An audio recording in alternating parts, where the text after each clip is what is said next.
8 gram அதாவது 1 bound தங்கமும் தரமான பட்டு சேலையும் தாய் வீட்டில் இருந்து அண்ணன் சீராக அளிக்கப்படும்.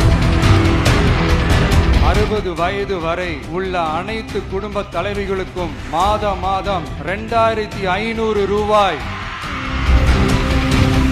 தாய்மாமன் தங்க மோதிரம் திட்டம். தமிழ்நாட்டில் பிறக்கும் ஒவ்வொரு குழந்தைக்கும் அரசாங்கத்தின் ஆசீர்வாதமாக ஒரு தங்க மோதிரம் வழங்கப்படும்.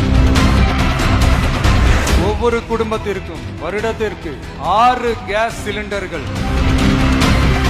அரசு போக்குவரத்தின் அனைத்து பேருந்துகளிலும் பெண்கள் பயணிக்கும் வகையில் உத்தரவிடப்படும். தமிழகத்தின் எந்த மூலையில் இருந்தும் எந்த இடத்திற்கும் அனைத்து பெண்களும் கட்டணமின்றி பயணிக்கலாம். பெண்கள் பாதுகாப்பை உறுதி செய்யும் வகையில் ராணி வேலு நாச்சியார் படை ஏற்படுத்தப்படும்.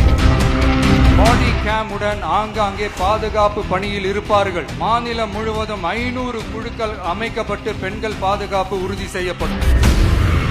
ஸ்மார்ட் பேனிக் பட்டன்ஸ் அறிமுகப்படுத்தப்படும். தனியார் ஷேர் ஆட்டோக்கள் உட்பட அனைத்து பொது போக்குவரத்து வாகனங்களிலும் பொருத்தப்படும். இந்த பட்டன்கள் வழியாக 5 நிமிடத்தில் பதிலும் பாதுகாப்பும் உறுதி செய்யப்படும்.